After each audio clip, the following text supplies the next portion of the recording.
तो आज का जो हमारा क्वेश्चन है वो है self sufficiency in defence is fundamentally, है ना, fundamentally for India's strategic independence and self reliance. Comment, इसके ऊपर मैं आंसर राइटिंग करूँगा। 250 वर्ड में आंसर लिखना है और 15 मार्क में लिखना है। तो मैं आंसर राइटिंग करूँ, आप इतने चैनल को सब्सक्राइब कर लीजिए और इस वीडियो को लाइक कर दीजिए। तो करते हैं आंसर राइटिंग को स्टार्ट।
हेलो गाइस, तो फाइनली मैंने आंसर लिख लिया है। आंसर 250 वर्ड में लिखना था, 15 मार्क में लिखना था। तो 15 मार्क का क्वेश्चन था, तो उसके लिए मुझे जो लगे हैं वो 11 मिनट लगे हैं। एटलीस्ट आपको 9 to 10 मिनट ही लगना चाहिए, लेकिन 11 मिनट लगे हैं थोड़ा राइटिंग के इशू की वजह से, क्योंकि राइटिंग मुझे अच्छी बेटर करनी है मेरी, इसके लिए मैं थोड़ा स्लो लिख रहा हूँ। बाकी कंटेंट तो स्पीड से आ जाता है। तो अब स्टार्ट करते हैं कि मैंने कैसे लिखा है इस आंसर को। तो आपके साथ क्वेश्चन मैंने पहले डिस्कस कर लिया है, अब हम आंसर को डिस्कस करते हैं कि आंसर को लिखते वक्त मैंने क्या क्या लिखा है। तो पहले मैंने लिखा है India is moving toward self sufficiency in every sector like defence. मतलब इंडिया जो है वो सभी सेक्टर में सेल्फ सफिशिएंसी चाहता है, मतलब आत्मनिर्भर बनना चाहता है, जैसे कि डिफेंस में भी वो आत्मनिर्भर बनना चाहता है ना। ये मैंने इंट्रो दिया है। उसके बाद where stand over defence sector, मैंने उसके बाद where stand over defence sector, तो मैंने उसके अंदर पॉइंट लिखे हैं। पहला पॉइंट लिखा है उसमें मैंने India stop importing for many defence equipment, मतलब India stop importing of many defence equipment, मतलब इंडिया बहुत सारे जो डिफेंस इक्विपमेंट है उनको रोक रहा है ना, मतलब इंपोर्ट करने से बंद कर दिया है। बाकी आपने देखा होगा कि वो सेल्फ अपने खुद भारत में बनाने इंडिजीनियस तरीके से बना रहा है। उसके बाद India target to achieve 13 million, ये भी रिपोर्ट कल परसों ही पब्लिश हुई थी न्यूज़पेपर में कि 13 मिलियन एक्सपोर्ट रेवेन्यू जो है उसको अचीव करना चाहता है फिजिकल ईयर 2025 तक, है ना, इंडिया का ये टारगेट है। उसके बाद तीसरा पॉइंट मैंने लिखा India made many indigenous defence equipment and also join defence equipment with, मतलब इंडिया बहुत सारे तो इंडिजीनियस डिफेंस इक्विपमेंट बना रहा है, साथ ही रशिया के साथ ज्वाइन करके भी डिफेंस इक्विपमेंट बनाया है। जैसे आपने AK-247 देखा होगा ना, 247 शायद असॉल्ट राइफल है। उसके बाद साथ ही आपने ब्रह्मोस देखा होगा, है ना, ब्रह्मोस, है ना। तो ये सारी चीज़ें बनाया। उसके बाद India achievement in defence sector, मतलब मैंने फिर उसके बाद इंडिया के अचीवमेंट लिखे हैं डिफेंस सेक्टर में क्या क्या है। तो पहले लिखा INS विक्रांत, अभी हमने फिर इंडिजीनियस तरीके से बनाया है। दूसरा एक और प्रचंड हमने लाइट कॉम्बैट हेलीकॉप्टर बनाया है ना। उसके बाद में ब्रह्मोस रशिया के, मतलब रशिया के साथ हमने कोऑपरेट करके बनाई है। तो ये कुछ चीज़ें जो हमने इंडिया ने खुद सेल्फ सफिशिएंट बनाई, और भी बहुत सारी चीज़ें जो बनाई है। तो मैंने कुछ मेजर चीज़ें यहाँ पे मेंशन की। उसके बाद चैलेंजेस लिखे कि चैलेंजेस क्या है हमारे डिफेंस सेक्टर को।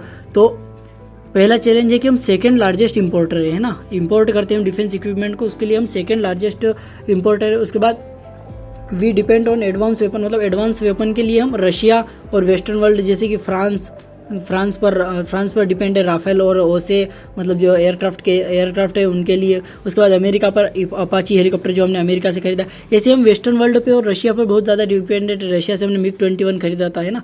उसके बाद lack of critical design and investment on this sector, मतलब क्रिटिकल डिज़ाइन जो है उस सेक्टर में भी हम पीछे हो जाते हैं कहीं ना कहीं। उसके बाद नेरो प्राइवेट पार्टिसिपेशन, मतलब प्राइवेट पार्टिसिपेशन है वो बहुत ही नेरो हो जाता है।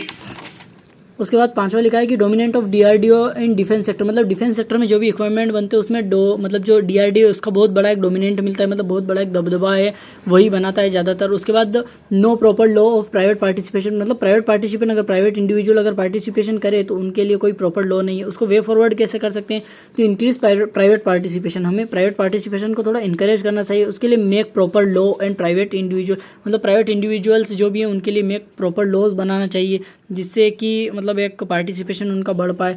उसके बाद है investment in design and research and development sector, मतलब जो डिज़ाइन में जो इन्वेस्टमेंट है और रिसर्च एंड डेवलपमेंट में जो इन्वेस्टमेंट है उसे बढ़ाना चाहिए।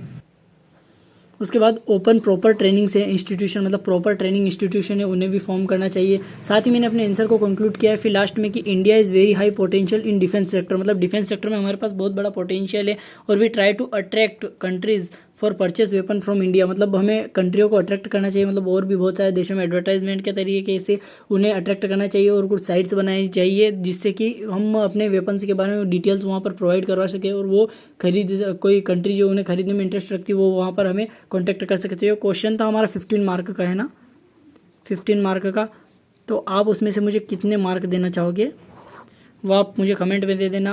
तो ये था हमारा ओवरऑल आज का क्वेश्चन। अब हम आगे भी ऐसे ही क्वेश्चंस को डिस्कस करेंगे और साथ ही यूपीएससी की प्रिपरेशन से रिलेटेड हम और भी चीज़ें जो है वो डिटेल में यहाँ पर डिस्कस करेंगे। और आपको जो भी प्रिपरेशन में अगर कोई प्रॉब्लम आती हो तो आप प्लीज़ मुझे कमेंट कीजिए, मैं आपको उस अगले वीडियो में उस प्रॉब्लम को सॉल्व करूँगा। Thank you for watching.